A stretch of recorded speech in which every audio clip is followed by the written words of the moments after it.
Stage 1 yesterday had seen Lorena Wiebes win a dominant sprint finish in Ravenna, but we start Stage 2 highlights with the dramatic news that reached us just after the finish yesterday that Lorena Wiebes had been disqualified from the race due to a UCI bike regulation being reportedly broken.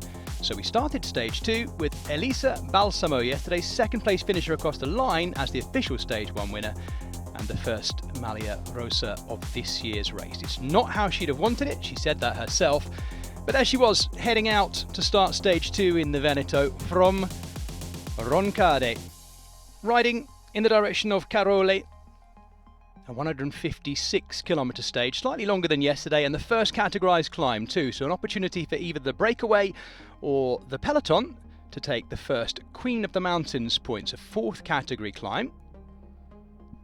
That came after just 46 kilometres, so a battle to get into that breakaway, leaving us with three riders out front, three Italians again, and the same teams as yesterday as well. Eleonora Labella of Amore Italia Vaiano, Elisa De Valle of Top Girls Fassa Bortolo, and Sarah Luchon with them as well. So two teammates in there, and the same teams as represented in the Stage 1 breakaway too, and the opportunities, I say, to take that Queen of the Mountains sprint. It was Eleonora Labella who took the Queen of the Mountains at Muro delle Poggio, and Sarah Luchon had taken the intermediate sprint for the Maglia Rossa as well, the red jersey that on this day was being worn by Laura Gillespie. Well, inside the final 20k, and our three breakaway riders were looking like they were going to be caught, and that is exactly what happened on the flat. Fast run in to the finish, and an unusual finish too, because this would have been a sprint finish that all of these teams were thinking about how on earth they try and beat Lorena Wiebes, and that now not being a problem because Lorena Wiebes has been disqualified from the race, meaning a much more open sprint field. The likes of yesterday's second place finishers Elisa Balsamo, Laura Gillespie, officially of course first and second on Stage 1, would get a chance to sprint against each other without the greatest road sprinter in the world right now in their presence.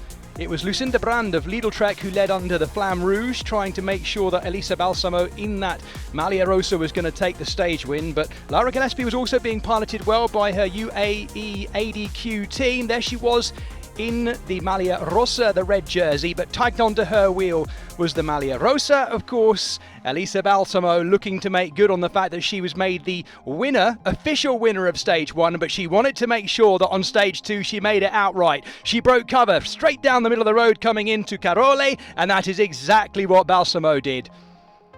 Up alongside her, Chiara Consoni banging the bars as well. So close, a much closer sprint finish than we had yesterday. And it's going to be a fascinating battle whenever it does come down to a bunch sprint finish between these riders. Elisa Balsamo pleasing the Tifosi, the Italian crowd watching on, as the Maglia Rossa wins Stage 2 of 9 in this Giro d'Italia women, and pointing to the sky too. Pretty dominant win when seen from above. And there's the top 10. Laura Gillespie again knocking on the door of that big win, the Irish woman. But Elisa Balsamo, as I say, former world champion, making the crowd very pleased indeed. She extends her lead, of course, with the 10 bonus seconds on the line ahead of Laura Gillespie. And tomorrow we go into a slightly different day, two categorised climbs and some lumps coming into the finish, plus an uphill finish tomorrow. Could still be a sprint.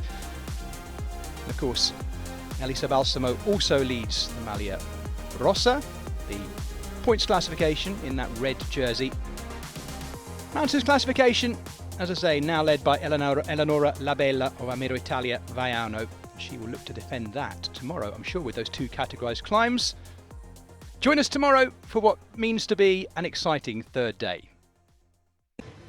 Elisa, congratulations in pink again. How was the race? What are the feelings, the emotion of wearing again this maglia? Yes, it's just amazing. I'm so happy, especially in the last 2 weeks. I was waiting this win so much, because this win is for my uncle, and yes, I'm just so happy. I want to say a big thank you to my teammate, because they did an amazing job the whole day, and then yes, I just did a really good sprint, and yes, it was an amazing day. Yeah, we've seen it. Laura Gillespie was there. What there was in your mind when you give everything in the last meters? Yes, today I was just completely focused on the finish line and I pushed till the end because I knew that everyone could come from the back because they are so strong. But yes, I was feeling good and yes, I'm so happy about my sprint. Talking about tomorrow, it will be very important, I think, to keep the jersey. What are your feelings? What will you do for this? Yes, I know quite well the stage of tomorrow because I did a recon. I think it's going to be a hard one because in the final it's quite hilly. But as I said, I have a really good team. They trust me and I trust them, and this is just the best. For now, enjoy it. Thank you. Grazie.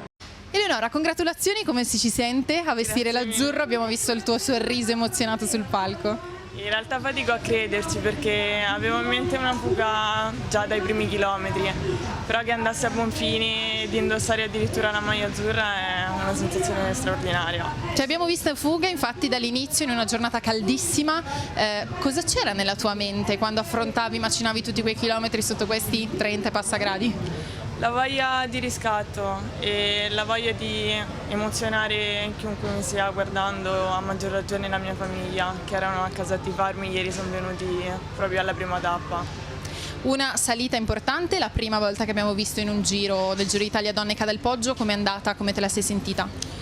Ho deciso di agire in progressione perché eravamo in 3, quindi sapevo che era una salita corta ma molto esplosiva e la soluzione migliore per le mie caratteristiche era appunto progredire in progressione e così è stato.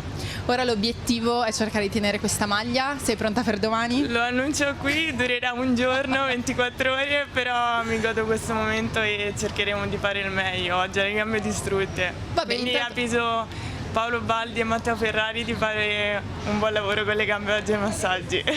Intanto te la godi però con questo sorriso. Congratulazioni. Grazie mille. Alessia, l'emozione della maglia bianca appena conquistata, ti abbiamo vista sorridente sul palco, ce la racconti?